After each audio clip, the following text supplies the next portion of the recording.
Nous sommes encore une fois très enthousiastes pour parler sport sur notre chaîne SOS Docteur TV. Bienvenue à vous, à toutes et à tous. Et voilà, nous allons parler de 3 thématiques en ce jour. Nous déballons d'abord le sujet de la Ligue majeure des académies avec le rideau sur cette activité. C'était cette fin de semaine, bien sûr, ici à Lomé. Que s'est-il passé durant toute cette période et puis les implications et les impacts justement d'une telle activité au niveau, bien sûr, des différentes académies. Nous évoquons également l'actualité de la DE Lunato avec la 14e journée qui coïncide avec le début de la phase retour. L'ASC KL Asco, oui, qui retrouve toujours la bonne dynamique. À Istanbul, qui a surpris Barracuda. On parle de tous ces sujets, bien sûr, dans cette émission. Et puis, nous allons terminer avec les Jeux nationaux paralympiques 2025. Nous faisons le point de la compétition avec le secrétaire général de la FETOSPA, bien sûr, dans CSS. Voilà, merci d'être là pour un nouveau numéro. Tout de suite, on vous retrouve pour l'actu nationale. Bienvenue à toutes et à tous. Nous allons parler de la première thématique, la Ligue majeure des académies. Mais avant, on va prendre bien sûr le soin et toujours l'amour pour bien sûr accueillir nos invités sur ce plateau. David Oulouni, il est toujours à nos côtés. Bonjour David et merci encore une fois d'être là. Bonjour Angelo, bonjour à tous les téléspectateurs. Comment vous allez? Ça va très bien. Aujourd'hui, vous avez opté pour le pagne, hein? Africain. Évidemment. Ça vous va bien, de toutes les façons. Merci beaucoup. Merci d'être là. Il est également présent à nos côtés, Charles D'Ernesto. Bonjour Charles. Bonjour Angelo. Comment portez-vous aujourd'hui? Je vais bien. C'est le début de la semaine. Oui. C'est normal d'être en bonne forme. Ah oui, d'avoir l'énergie nécessaire voilà. Pour justement accompagner toutes les activités de la nouvelle semaine. Charles, nous parlons de la Ligue majeure des académies. Vous êtes l'une des chevilles ouvrières de cette activité qui est ouverte depuis déjà plusieurs semaines dans notre capitale. D'abord, pour juste parler justement à la fin de cette activité, vous ressortez comment au niveau de la cellule d'organisation de planification? Très satisfait dans la mesure où l'objectif qui était de faire jouer les jeunes de 5 académies ou bien centres de formation pendant 7 semaines. L'objectif là a été atteint, les entraîneurs aussi étaient satisfaits du déroulement de la compétition. Je rappelle que la Ligue majeure des académies a lancé officiellement ses activités le 29 novembre 2025 avec la compétition U17 qui a regroupé 5 centres de formation, Planète Foot, Adisport, Swallows, Mazia de Cara et puis Romario. Okay. Il y a Colgolo qui a été exempté de cette première phase, mais qui sera présente sur la seconde phase. Donc disons qu'en tout, il y a eu 50 matchs qui ont été joués en 7 semaines, puisque à chaque journée de compétition, la moyenne de matchs qui étaient joués, c'était 2. 2 pour certaines équipes, 3 pour d'autres, en raison du calendrier, puisque c'était 5 centres, donc c'est normal, on ne pouvait pas jouer comme cela se doit les 3 matchs pour toutes les équipes. Et donc on a eu à jouer sur le terrain synthétique du stade de l'université de Lomé, et puis après il y a eu à la 4e journée une sortie à Togoville sur le terrain de Vapor. Ça a été une découverte pour beaucoup de jeunes. Ils ont vraiment apprécié cette sortie et donc pour le comité d'organisation, c'est une grande satisfaction parce que pendant 7 semaines, les jeunes ont joué comme cela se doit. On voit justement quelques images, bien sûr, sur ce terrain synthétique de l'université de Lomé avec de jeunes joueurs. On les sent tellement ambitieux, tellement concernés, tellement joyeux justement de taper dans le ballon dans ces genres de conditions. Avant de retrouver David, je reste avec vous, Charles. Le choix, par exemple, de la pelouse synthétique de l'université de Lomé, apparemment, cela a une implication. Oui, ça a une implication. Vous savez que l'université, c'est le temple du savoir et qu'on parle au même moment de la jeunesse. Et donc, au niveau des centres de formation, il y a études et sport. On inculque la discipline, l'éducation et le sport aux jeunes. Donc, on les amène dans un cadre d'éducation pour que cela puisse être une continuité Et donc, le choix n'a pas été fait au hasard par la coordination. Et je pense que il y a eu certains critères, par exemple, en ce qui concerne l'eau. Toutes les centres de formation utilisaient de l'eau en boîte. Il n'y avait pas de sachet. Donc, il y a l'environnement aussi qui a compté dans ces critères-là. Donc, quand vous voyez toutes les centres de formation étaient arrivés dans un bus, où c'est le nom du centre inscrit. Donc, c'était déjà bien. Dès l'entrée de l'université de Lomé, les étudiants aussi faisaient la connaissance de ces centres de formation, même si c'est un samedi, il y avait eu du public qui était là pour suivre ces jeunes. Donc, disons que c'était bien choisi par les premiers responsables de cette association-là. Maintenant, ce que j'aimerais ajouter aussi, c'est que à la fin, pour l'apothéose, j'ai dit qu'on a joué 50 matchs pour l'apothéose. On a fait une équipe type. D'accord. De la sélection U17, puisque à chaque fin de journée, il y avait une équipe type qui était sortie par une équipe technique. D'accord, un collège de techniciens. De techniciens qui faisaient le travail. Donc, ceux qui sont plus sortis durant les 7 journées de compétition, automatiquement, ils ont eu leur place comme titulaire. Et puis, il y a d'autres qui sont restés comme remplaçants. Donc, cette équipe de l'équipe type de LMA U17 a livré un match de 2 fois 30 minutes face à l'équipe U19 de Mazia. Donc, ce qui est intéressant, c'est que Mazia avait déjà 3 joueurs U17 qui étaient dans l'équipe type, qui étaient titulaires. Et puis, maintenant, face à U19, le match s'est soldé par un score de 2 buts partout. Donc, ce qui juge que le niveau est acceptable au niveau des deux équipes, même si l'équipe type n'a même pas fait une seule séance d'entraînement. Waouh, extraordinaire. Les joueurs se sont retrouvés. La qualité, voilà. Les joueurs se sont retrouvés juste après les 2 matchs de la première journée. Sous la houlette des 4 entraîneurs. Et puis ça, la coordination a été bien parfaite. N'est-ce pas? Il n'y a pas eu de l'avarisme. Non, ça s'est joué comme à l'école, quoi. Ça allait dans tous les sens. Et puis, les buts étaient du côté de LMA. Les buts étaient en tout cas des buts classiques. Des buts classiques, comme à l'image souvent des académiciens. Voilà. Je vous ai vu écouter attentivement Charles Danesto. D'abord, votre appréciation sur une telle initiative qui sort un peu de ce que fait habituellement les centres de formation ci et là. Franchement, il faut féliciter cette organisation de LMA qui est pour sa première et qui a épaté tout le monde. Sincèrement, ça a été une vitrine pour ces jeunes-là de montrer ce qu'ils savent faire, leur talent, et pour que très tôt, on puisse les récupérer dans des centres de formation plus huppés qu'ici, pour qu'ils puissent progresser rapidement. Nous savons pertinemment que chez nous au Togo, on a besoin de beaucoup de joueurs dans le futur. Et aujourd'hui, je pense bien que cette opportunité qu'a saisi ces jeunes vont leur permettre pourquoi pas, exporter leur talent et très tôt rejoindre notre équipe nationale et porter haut le drapeau togolais. N'est-ce pas? Pourquoi pas? Charles Danesto, dans cette compétition de Ligue majeure des académies, il y a également, on va parler maintenant des buts et des objectifs qui étaient recherchés concrètement. En parlant d'abord d'un premier aspect, les matchs qui étaient disputés sur le synthétique de l'université de Lomé étaient vus par un canal de communication assez précis.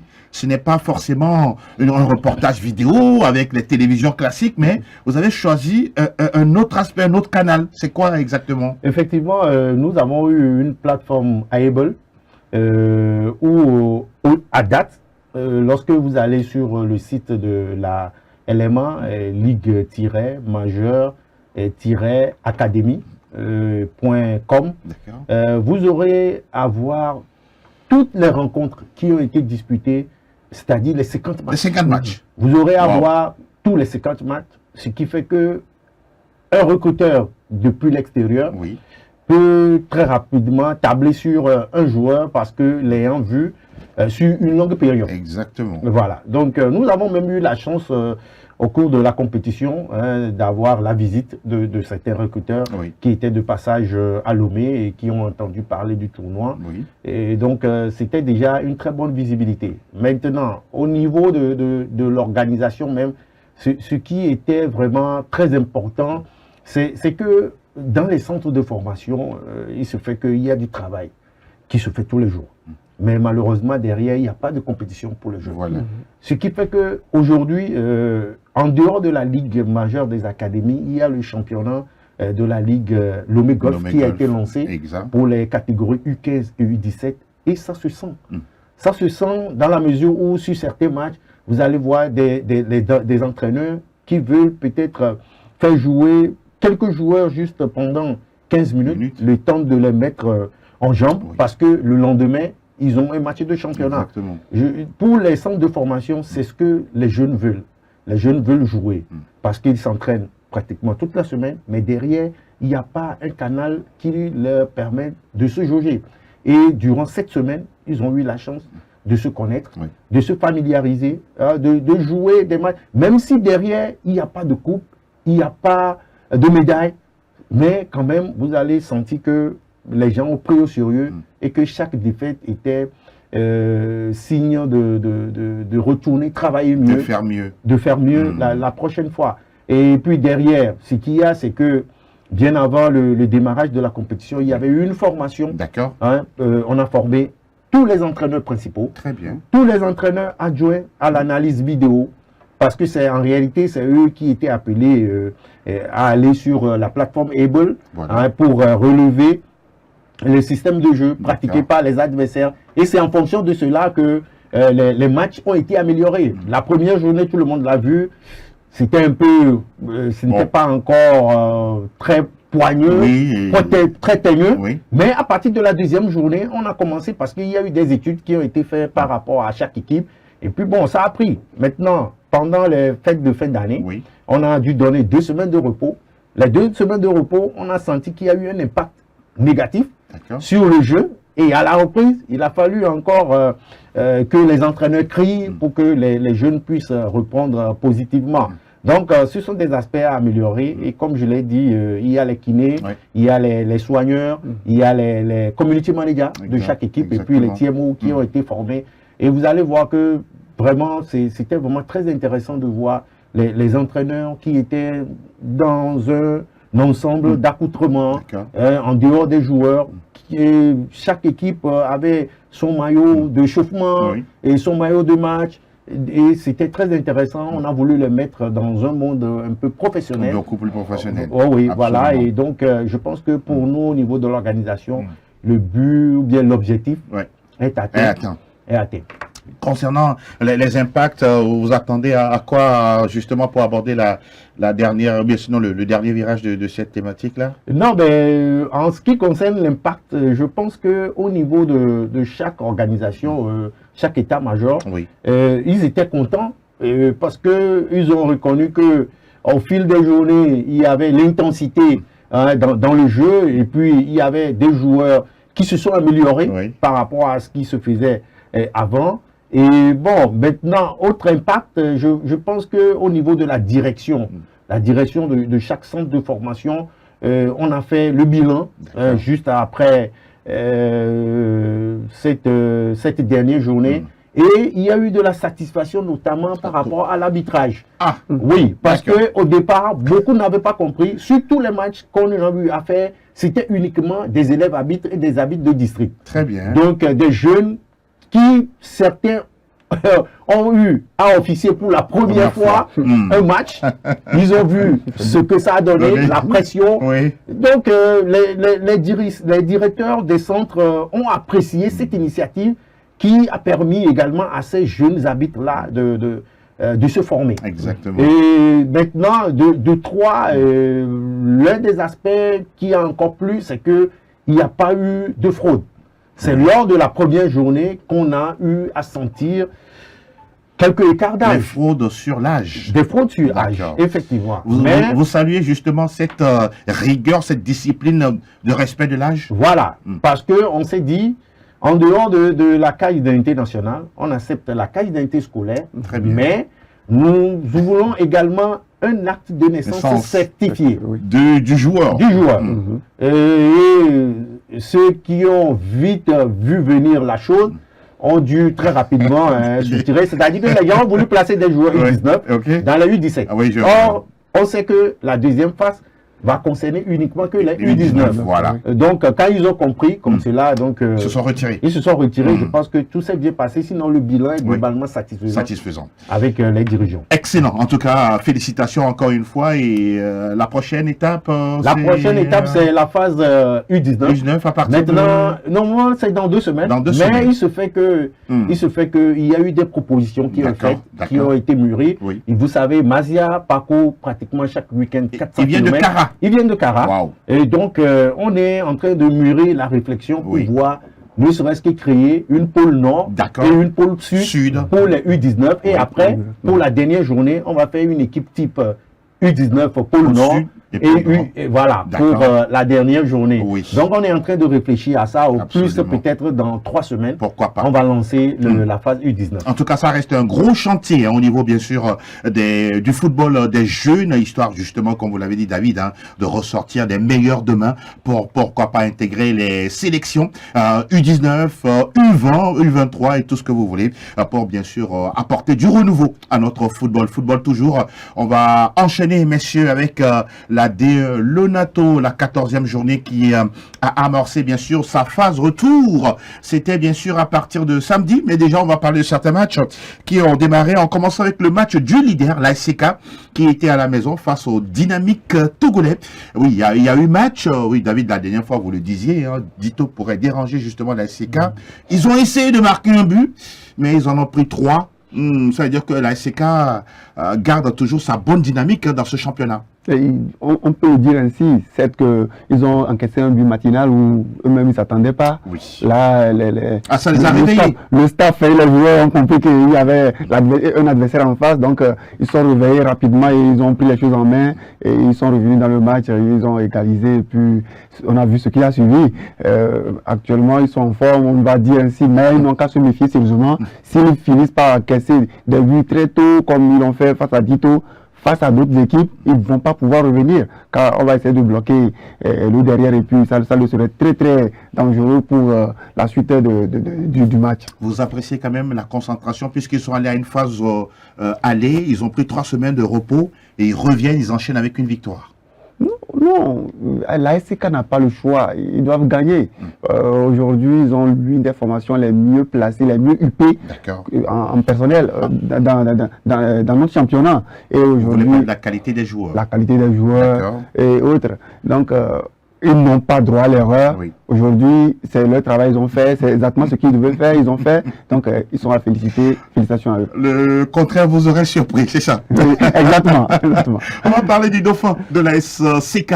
Il s'agit bien d'Asco de Kara qui, entre guillemets, a laissé partir, soit à Limoges, on peut le dire ici, n'ayons pas peur des mots, un certain Yao Amani, remplacé par Kodjo Afiade Nigban, qui va assurer l'intérim jusqu'à la fin de la saison. Asco qui était en déplacement chez Gomido. Et comme toujours, Gomido qui n'arrive pas à gagner à la maison. Curieux, justement, d'abord, parlons un peu, bien sûr, de limogeage de Yao Amani avant de revenir sur le match. Vous attendiez une telle nouvelle comme ça du côté d'Asco de Kara? Non, pas du tout. Je pense que l'information a été une surprise pour tout le monde. Oui. Mais au même moment, certains pointent du doigt que depuis l'arrivée du technicien ivoirien, on n'a pas senti vraiment son impact dans le jeu, dans la construction du jeu au niveau de l'Asco de Kara. Maintenant, on sait que avec Asco, la victoire c'est tiré par les cheveux, 1-0, 2-1. Donc, on préfère confier l'équipe à un technicien local, Kodjo Afiade Nigban, qui va vouloir aussi faire mieux que son prédécesseur. Maintenant, ça a bien commencé pour le Condona avec une victoire à l'extérieur. Gomido qui a toujours du mal à gagner à domicile. Ils ont marqué Charles à la 90e minute. Donc ils pouvaient repartir avec un match nul. Oui, ils pouvaient repartir avec un match nul. Mais hier, quand vous voyez un peu les tribunes du grand stade de Palimé, ça sent que il y a le public lâche le club. Oui, le public est en train de lâcher il y a des amours entre le club et le public parce que les tribunes étaient clairsemées, carrément clairsemées. Et puis quand vous voyez même le match, Asco a eu plus d'occasions nettes de but que l'adversaire. Gomido a plutôt tenté ses chances de loin. Donc quand vous voyez le but encaissé à la 90e minute, Ben, je pense que Gomido à domicile pêche toujours sur des erreurs de jeunesse. On voit l'attaquant qui a plus de gabarit que le défenseur, qui a sauté mieux que le défenseur de Gomido. Et puis, bon, il a trompé la vigilance du gardien de but. C'est vraiment dommage, Razak, non, Souleymane Koulibaly. Souleymane Koulibaly, à la 90e minute. C'était dur, parce que pour Gomido, l'essentiel, c'était de ne pas encaisser. Malheureusement, c'est ce qui est arrivé. Mais bon, je pense que le mieux pour l'entraîneur Jean-Paul Abalo, c'est peut-être de laisser l'équipe, de laisser la main à quelqu'un d'autre, parce que là, Gomido était dans la zone rouge. Pour vous, ça ne sent pas bon. Ça ne sent pas bon. Gomido demeure dans la zone rouge. Ah ouais. Ça n'est pas bien. C'est pas bien du tout, en tout cas pour les Showboys pour l'instant, qui ont du mal à retrouver le rythme sur la piste du championnat. On va parler de l'étoile filante de Lomé, messieurs, qui à la maison, oui, pas football flamboyant, mais qui, grâce à un contre son camp, en tout cas, prend 3 points. Ça aussi, c'est à la fin, on vous dira qui a gagné. C'est l'étoile filante, bien sûr, qui a gagné 1-0 face à l'équipe de l'AS OTR, malheureusement, qui continue de dégringoler, bien sûr, bien de stagner dans cette zone rouge. L'étoile filante, quelle appréciation, justement, sur ce score de 0 pour l'étoile filante? On sait pertinemment que la bande a... ce monsieur que nous apprécions beaucoup, Tony Agbessi, et ils sont toujours présents. C'est un groupe bien soudé. Quand des fois le football est ainsi, quand vous êtes unis, soudés et autres, c'est pas à vous-même d'aller marquer, l'adversaire marquer pour vous. Et c'est ce qui s'est passé exactement. On va voir que ils sont là, ils sont ambitieux, ils veulent aller loin, ils travaillent pour. Il n'y a pas eu un football chatoyant comme on l'aime le voir entre Étoile Filante et OTR, certes, mais à la fin, c'est l'Étoile Filante qui est reparti gagnant. Ils ont encore pris les 3 points, ils l'ont fouillé dans leur poche et ça va ça leur serait favorable devant. Pourquoi pas. 3 points importants pour Tony Agbessi, justement, que nous allons écouter à la fin de ce match. C'était bien sûr un derby de la capitale. Un bon départ pour nous, parce qu'on s'y est vraiment préparé. On sait qu'on n'est pas dormi sur nos lauriers. Nous avons pris du temps sur les 3 semaines de travail durant 2 semaines avec ces garçons et de les remonter. On savait que ça allait être vraiment difficile pour nous cette reprise-là, parce que c'est une seconde phase où toutes les équipes se préparent en conséquence. Heureusement pour nous, ce soir, on repart avec les 3 points, on est satisfait. Il y a des choses encore à corriger, on va se focaliser sur la prochaine journée. J'ai vu qu'il y a eu deux oppositions, deux équipes qui jouent de la même manière. Je pense que nous avons su tirer notre épingle du jeu. Néanmoins, on n'a pas su construire des occasions de but parce qu'on n'a pas su tirer sur ce gardien.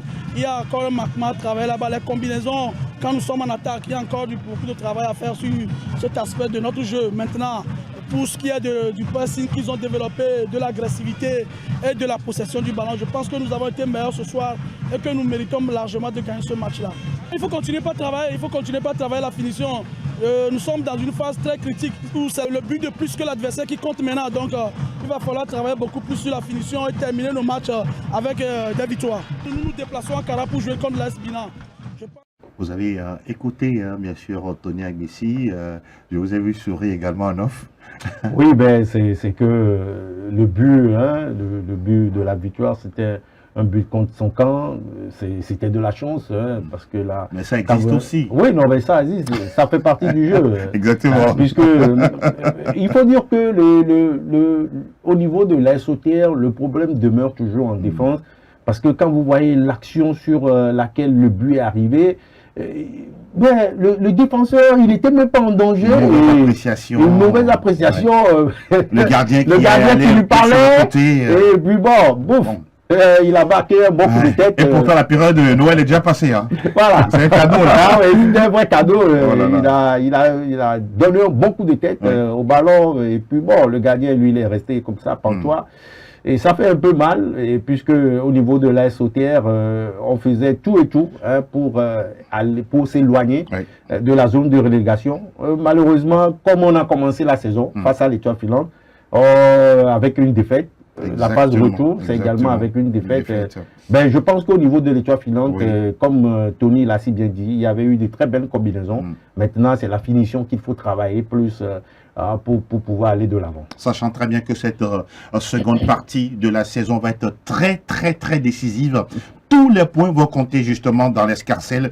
Ça me donne également, bien sûr, l'occasion d'aller écouter Nouroudine Amedou. Il fait partie du staff de l'AS OTR. C'est C'est difficile pour nous de le dire, de démarrer cette phase de retour encore avec une défaite. Et quel genre de défaite? Un autogol. Bon, c'est une guerre de perdu, mais la bataille continue. Effectivement, ça semble, non seulement ça, mais ça a été une mesure rassurante, puisque le but qu'on nous a marqué, vous avez vu, ce n'est pas la faute de la défense ni de l'équipe en question. Bon, ce sont des erreurs par moment qui arrivent. Donc, on le prend ça sportivement comme ça. On repartit encore sur détecter les erreurs de ce match, aller travailler là-dessus pour le cap de 15e journée contre Semassi. Il va falloir retourner à la maison, revisualiser ce match et voir ce qui a encore marqué pour nous. Donc, travailler là-dessus pour pouvoir sortir la tête haute contre Semassi. Je ne vais pas vite aller trop d'avance, mais... Il y a toujours du dépit, des regrets du côté de la SOTR. On l'a encore écouté tout à l'heure avec Nouroudine Amedou. Et ils sont toujours dans le trou dans lequel ils se trouvaient lors de la première partie du championnat. Et pour le moment, ils ne sont pas encore sortis. Jusqu'à présent, il n'y a toujours pas de solution. Ils cherchent des solutions un peu partout, ils ne trouvent pas. Et ça leur serait sérieusement fatal s'ils continuent dans ce mouvement-là. On sait que c'est une équipe qui veut bien revenir. Oui, naturellement. Mais ça ne donne pas. C'est pas les entraîneurs, c'est pas les joueurs. Personne ne s'accuse. Actuellement, c'est qui alors? On ne trouve même pas où se trouve le problème. On cherche tout, mais sincèrement, on ne se retrouve pas. Oui. On est là, mais bon. Peut-être qu'ils vont finir par trouver la solution qui va permettre à cette équipe d'aller loin. Qui sait que la solution serait peut-être un certain Justin Yéré, bien sûr, enrôlé dans cette équipe de la SOTR. Nous avons posé la question, bien sûr, à Nouroudine Amedou, le pourquoi d'avoir pris Justin Yéré dans l'effectif. Réponse. Trop d'avance, mais je vous rassure que l'auteur peut porter toutes les couleurs, mais sauf la couleur dont nous traversons à ce moment. Il aurait fait partie des joueurs qu'on a sollicité pour renforcer notre effectif. Sinon, l'attaque pour nous, nous jouons bien, mais nous manquons de lucidité. Donc, Yéré étant un expérimenté, on a joué qui peut faire l'affaire pour nous. Vous avez vu, il a pesé. Certes, il n'a pas marqué, mais il a pesé au sein de l'attaque aujourd'hui. Mais je crois que l'appétit vient en mangeant. Un mot sur l'arrivée de Justin Yéré dans l'effectif au Terroir. Je pense que l'enrôlement a été fait un peu tardivement, à moins que le joueur avait intégré l'effectif depuis s'entraînait et avant que l'officialisation ne soit faite. Sinon, je pense que avoir l'expérience de ce joueur, Justin Yéré, qui a été déjà meilleur buteur de ce championnat, il devait en tout cas déjà marquer un but pour son premier match. Mais je sais que, je pense que ce n'est que partie remise dans la mesure où, vous savez, j'apprécie quelque chose, cet entraîneur actuel-là, c'est que à chaque match, il est toujours confiant pour la suite. Et il a encore si bien dit que le championnat peut prendre toutes les couleurs pour la SOTR, sauf celle-ci. Ça veut dire qu'il y a du travail qui se fait. Il a reconnu que l'équipe joue bien, mais c'est sur le plan offensif. On va espérer que Justin Yéré revienne très en forme pour sauver la SOTR. Pourquoi pas? Et on continue de décrypter justement cette 14e journée, messieurs, pour évoquer ce match de l'AS Barracuda à domicile, surpris par l'AS Tambo. Oui, mon cher Charles, c'est un score surprenant, non? Ben, je pense que c'est le retour à l'embrayeur. Puisque à la première journée, AS Barracuda est parti s'imposer à Takpané. Et maintenant, retour, vous savez, l'AS Tambo fait partie de ces équipes-là qui ont renforcé l'équipe sans en parler. D'accord. Vous avez vu le buteur, le double buteur de cette journée. Un certain Ruranou. Oui, c'est un joueur qui est en provenance de Sara FC, de Bafilo. Donc ça veut dire que en douce, on a compris que également à ce niveau, qu'il fallait un attaquant pour tuer les matchs. Et maintenant, AS Barracuda étant peut-être dans un fauteuil confortable. Oui, parce qu'ayant fini la première phase de la saison dans le top 3. Dans le top 3. Oui, donc on se dit que, ok, on a déjà battu l'adversaire. C'est dangereux. Et oui, et voilà, il y a la surprise. Malheureusement, on n'a pas vu le buteur Allah. C'est ça. Mensala, qui a été muet durant cette rencontre. J'espère bien que Kwassidien et ses poulains vont vite se réveiller, au risque de ne pas perdre cette place-là, puisque quand vous voyez un peu le classement, attention. Dito est parti de la 5e place après cette défaite-là pour aller jusqu'à la 12e place. Oui, voilà. Donc, attention. c'est une chute libre. Attention. Attention, surtout à l'AC Barracuda et bravo à Silva. Oui. L'entraîneur de Agouzé Silva qui fait un très bon travail au niveau de l'Est Tambo. Du côté de Tambo, en tout cas, qui surprend l'AC Barracuda. On parle également de 2 autres matchs pour boucler justement cette séquence. Nul et Blanc, Bolweso et Unisport de Socodé. Oui, on pourra dire que toutefois, c'est un point pris de chaque côté. C'est bien. C'est bien parce que Unisport aussi était en forme. Bolweso qui veut revenir rapidement dans la course et ça n'a pas permis à cette équipe-là de nous démontrer ce qu'ils montrent d'habitude. Beaucoup de confiance, hein. Tout le monde se défie. Ils sont venus garer les bus devant leur poteau et puis à la fin, on a vu que... Donc 60 places. Il n'y avait pas de place pour marquer. Ils ont bétonné. Il n'y avait même pas de place pour marquer. Donc ça cognait sur du fer.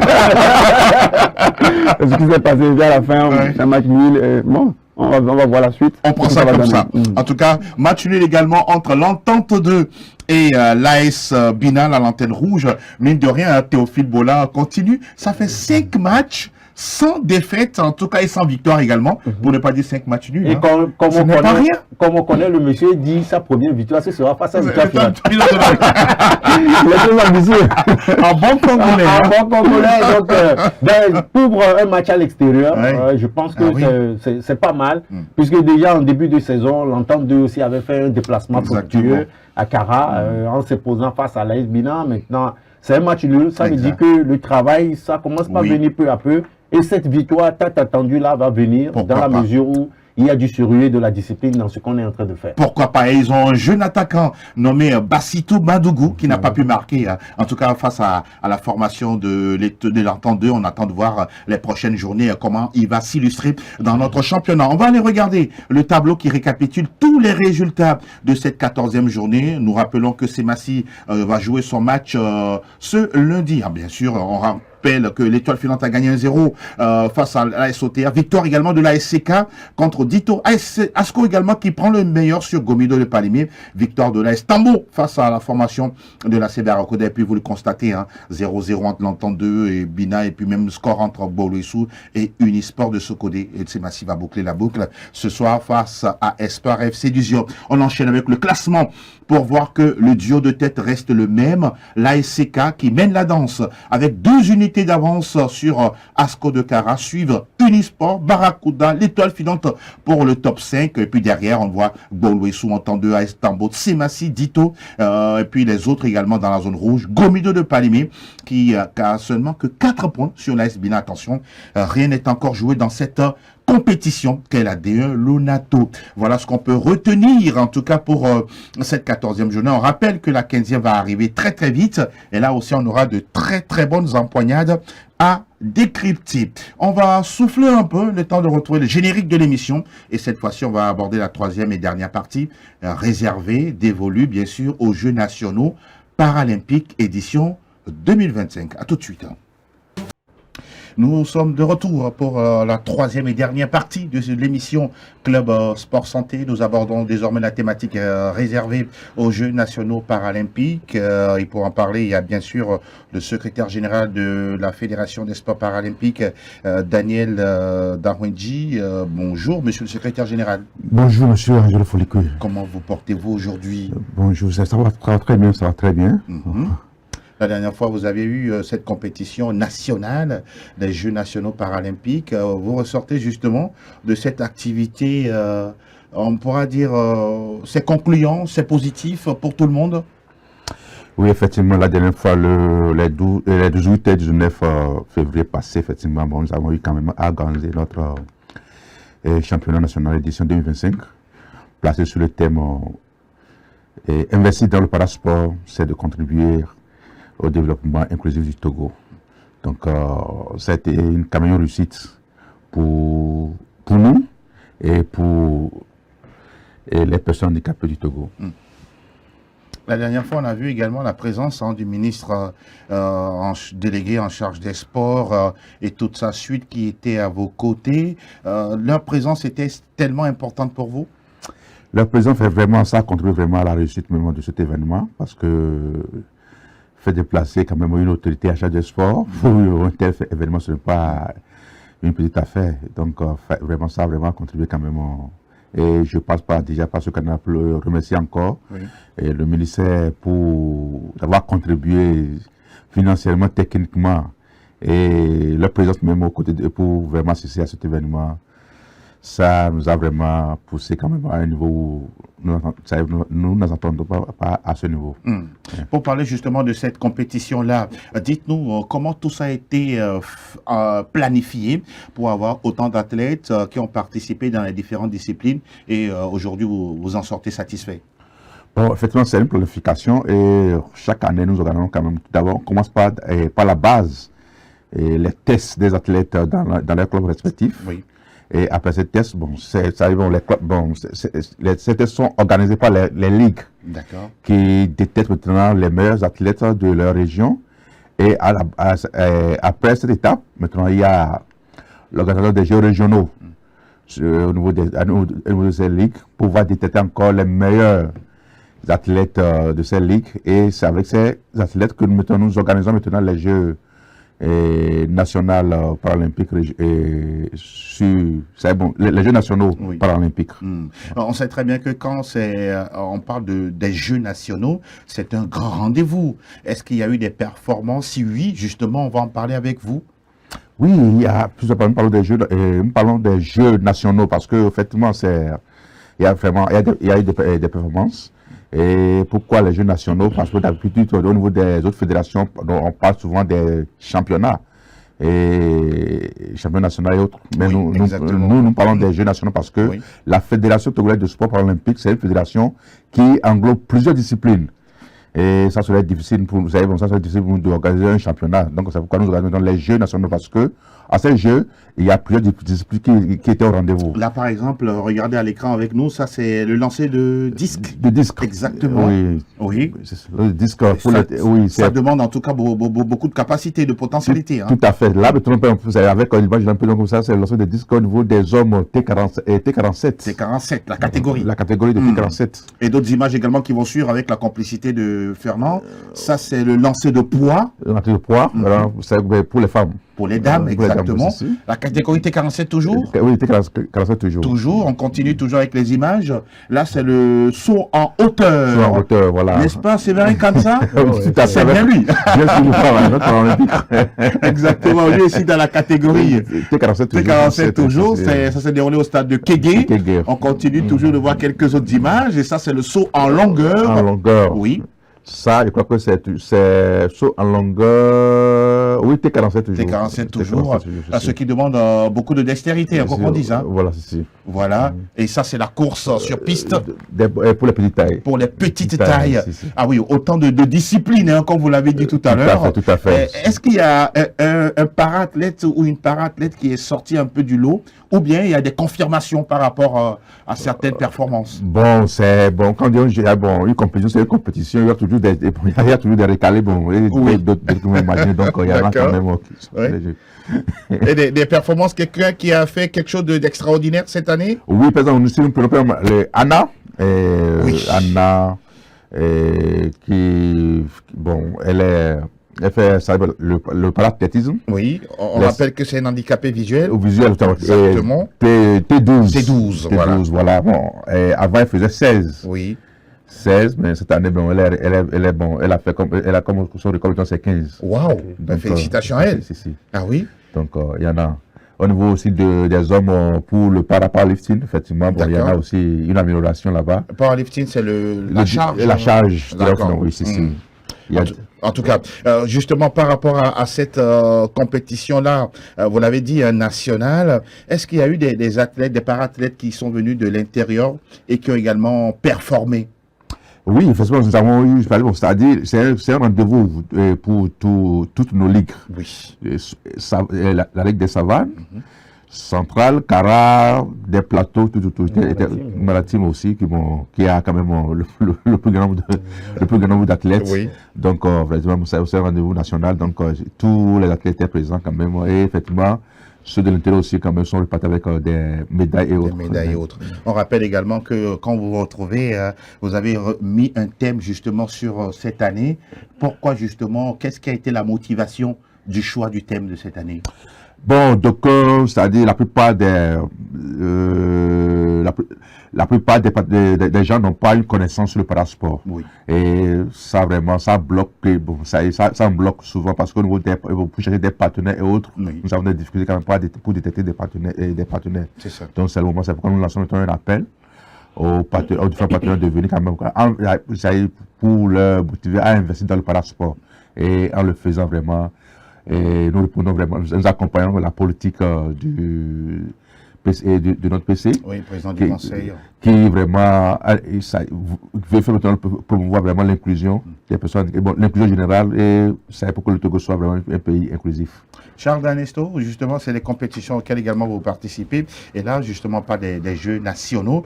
C'est des éditions qui souvent se répètent, hein, pratiquement chaque année, histoire de donner justement de la compétition aux parathlètes. Effectivement, je pense que c'est l'une des fédérations qui essaie d'être présent à chaque année en termes de performance. Je pense que c'est le hic, comme l'a si bien dit le SG, c'est surtout l'absence de public. Le président Mac Analem l'a encore soulevé, Oui. Qu'il déplore l'absence de public pour encourager. Est-ce que c'est nous, médias, qui ne faisons pas notre travail ou c'est voilà, des intérêts qu'est-ce qu'il explique selon vous? Je pense qu'on soulève déjà ce problème-là depuis quelques années. Ah, depuis de nombreuses années. C'est un problème qui devient général. Oui. Même au football, on manque de public. Et puis maintenant, on parle des personnes en situation de handicap. Oui. On se dit, je pense qu'il y a un vrai travail à faire à ce niveau. Quand ces personnes-là se sentent accompagnées, Oui. je pense que ça leur donnera encore plus de plaisir à faire mieux Exactement. que ce qu'ils sont en train de faire. La fois dernière, quand le président s'exprimait, je me suis dit, pourquoi pas peut-être ne pas commencer avec les amis de quartier. Les parents, c'est-à-dire, c'est vrai, on va voir les frais de transport, mais par exemple, quand je suis à Cara et que je viens à Lomé, d'abord il y a les parents, après il y a les amis. Il dit, les gars, ok, je viens courir à Lomé, venez me supporter. Voilà. Au moins si vous avez 2-3 personnes, et que si chaque athlète, para-athlète qui vient, ne serait-ce qu'avec 2 ou 3 personnes, c'est du nombre. je pense que déjà on a ce public-là. Et puis après, le travail des médias va suivre pour permettre à ce qu'il y ait un grand monde. Mais je vous avoue, ce qui se fait là-bas, c'est vrai. On se dit para, mais attention, on a vu des para-athlètes qui, en tout cas, fait des efforts, Oui. de grands efforts, et je pense qu'il est très important qu'ils soient soutenus. Le président, il a parlé également de matériel pour toutes les ligues. Je pense que avec la présence du ministre, à la cérémonie d'ouverture, tout comme à la cérémonie de clôture, lui-même, il a vécu de près les réalités, de la fédération, et je pense que après recul, il va travailler là-dessus pour apporter un soutien en matériel, surtout à cette fédération-là qui se bat pour l'inclusion de toutes ces personnes-là. En tout cas, c'est tout le meilleur qu'on peut souhaiter à la FETOSPA et à l'ensemble, bien sûr, du bureau exécutif qui donne beaucoup, bien sûr, de leurs efforts, de leur participation, de leur implication pour que vraiment ces disciplines-là au niveau para-athlétique soient vraiment vues et surtout rehaussées. On va évoquer avec vous l'agenda 2026. Là, c'est vrai, 2025, c'était dans le mois de février, mais il reste encore 10 mois durant l'année. Sûrement, vous avez des choses prévues à l'agenda. Oui, effectivement, nous avons des choses prévues quand même dans notre planification. Puisque actuellement même on sait, me permet vraiment d'avoir déjà une base de données des athlètes qui vont représenter le Togo sur le plan international et autres. Donc déjà en ce mois d'avril, d'abord à mars déjà, il y aura quand même des athlètes qui seront déjà à Abuja pour les premières éditions de Jeux de la CEDEAO. Donc, même aussi en avril déjà, nous avons déjà une catégorie d'athlètes aussi qui iront quand même pour la 10e édition des Grands Prix de Maroc. Toujours Oui, tout ce qui va se baser cette année à Rabat. à Rabat, ce n'est pas Marrakech. Non, c'est plus Marrakech. D'accord. Donc à On Rabat. rappelle que Séverin Kansa et d'autres avaient déjà eu l'opportunité d'y aller, de gagner des médailles. Effectivement, Exactement. pour l'édition de 2023, 22 et même pour 25 aussi, D'accord. donc c'était quand même là-bas. Et à part ça aussi, bon, il y a aussi Tunis qui se prépare Oui. et Égypte aussi qui se prépare. Bon, disons, toutes ces compétitions, c'est pour la qualification des Jeux de 2026 et 2028 de Los Angeles. Donc nous sommes tellement acculés par le temps et nous sommes vraiment pris par les activités pour l'année 2026 déjà. Exactement. Et aujourd'hui, quand il s'agira, par exemple, de parler des conditions de préparation, tout ça, c'est optimal, c'est compliqué, c'est encourageant? Non, c'est compliqué, c'est compliqué. Et c'est compliqué parce que, au fait, surtout pour les compétitions sur le plan international, vraiment, ça demande plus de ressources. Surtout de moyens financiers. Financiers. Puisque ça fait que, bon, ça, on limite quand même par rapport à un effectif d'athlètes qu'on peut toutefois faire déplacer Oui. et les faire gagner des médailles et autres. Donc, à un moment, nous sommes obligés de partir, au lieu de partir avec 6 athlètes, Oui. nous sommes obligés d'arriver, il y a des compétitions où on va être seulement avec un seul athlète, par faute de moyens et autres. Donc, c'est un peu compliqué pour ces préparatifs et autres là. Donc, vraiment, c'est important que les gens investissent vraiment dans le parasport pour pouvoir accompagner les personnes handicapées pour un monde inclusif au Togo. Mais visiblement, malgré cette situation, vous restez confiant. Oui, parce que nous avons déjà la volonté et la détermination. Donc, nous avons déjà la détermination à développer ce que nous avons à nous. On va terminer cette émission pour justement encore vous laisser la place, pour justement placer un mot à l'endroit justement des potentiels partenaires qui devraient normalement vous accompagner parce que, quoi qu'on dise, dans toutes les disciplines au Togo, le Togo regorge de talent. Oui, c'est le moment. C'est à vous de regarder dans la caméra et dites ce que vous pensez, bien sûr. Effectivement, c'est le moment que nous faisons un appel fort à tous les partenaires de venir vraiment soutenir les para-athlètes. Et en le faisant vraiment, nous contribuons vraiment à un monde inclusif au Togo et faire promouvoir vraiment les droits des personnes handicapées. Donc, en dehors du ministère des Sports et autres, donc les partenaires économiques, c'est le moment de venir. C'est quand même une activité gagnant-gagnant. Oui. En le faisant aussi, bon, il y a aussi la visibilité des sociétés autres et ça va les profiter. Donc, vraiment, la FETOSPA lance un appel fort à tous les partenaires. Voilà le message. En tout cas, nous espérons que tout ça a été bien entendu. Oui, on ne peut qu'encourager les efforts de la Fédération togolaise des sports paralympiques pour tout ce qu'ils font de leur côté, et bien sûr, pour sauver des vies, sauver des sportifs qui n'ont besoin que de compétition, voilà, et de pouvoir, pourquoi pas, faire flotter le drapeau togolais à travers toutes les compétitions sur le continent et même à l'échelle internationale. Voilà ce qu'on va retenir, en tout cas, de votre passage ici. En tout cas, beaucoup de courage à vous, Monsieur Daniel. Merci beaucoup, M. Angèle Foulikou. C'est un plaisir, en tout cas, de vous avoir reçu. Mon cher Charles Danesto, mille merci encore une fois d'être passé. Mille gratitudes pour l'invitation. On se dit à très bientôt. On prend le temps également de remercier tous ceux qui ont travaillé autour de l'émission. Patrick, Fernand, Sylvain, Apollinaire et bien sûr Paolo également. Voilà. Merci infiniment pour votre disponibilité. Merci également à vous, chères téléspectatrices et téléspectateurs. Restez sur nos chaînes et surtout nos programmes continus. À très bientôt. Bye bye.